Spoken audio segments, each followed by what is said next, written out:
Happy Thursday, church family. As one of my friends recently said, we're about in week 18 of the who knows what comes next pandemic. That's kind of the way we feel from time to time, isn't it? But we're trusting the Lord day by day, and we know that He has a sure and certain plan for every one of us. As many of you noticed, we had a guest worship leader and his wife here with us this past Sunday, Justin and Amy Smith. It just so happens that Justin and Amy are seeking the Lord's next step for their life and ministry. And you know that we're seeking the Lord's next step for our worship pastor position.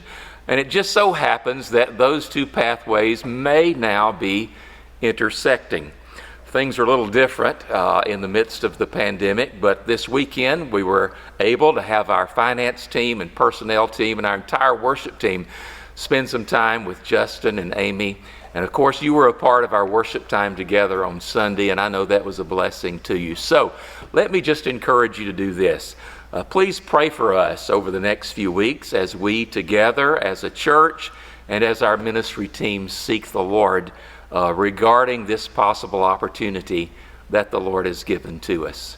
Now, this coming Sunday, we're going to be back in the Beatitudes as we're thinking about the pathway to true happiness. And we're going to be looking at Matthew 5, verses 5 and 6, where Jesus said, "Blessed are the meek, for they shall inherit the earth, and blessed are those who hunger and thirst after righteousness, for they shall be filled."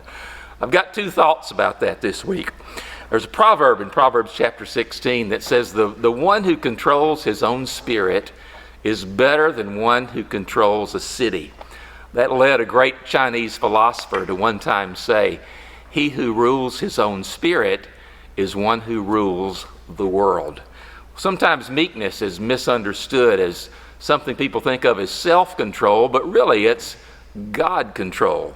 It describes a person whose life is submissive to the Lord's leadership. And I think it's easy to say, or we should say, when a person is God-controlled, he's in control.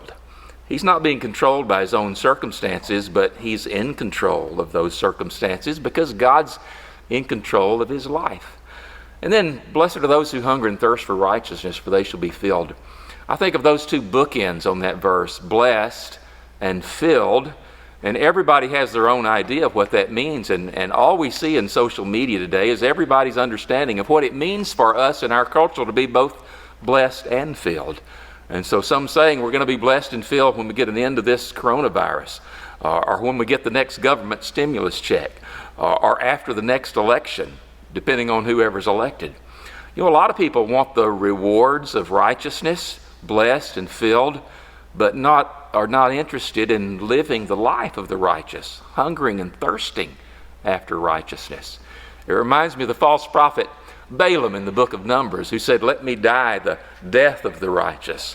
Well, everybody would love to do that, but Jesus' interest is in our learning how to live the life of the righteous. We're going to dive into that this coming Sunday. I hope you'll be able to join us either via live stream or in person here at 9 o'clock or 11 o'clock.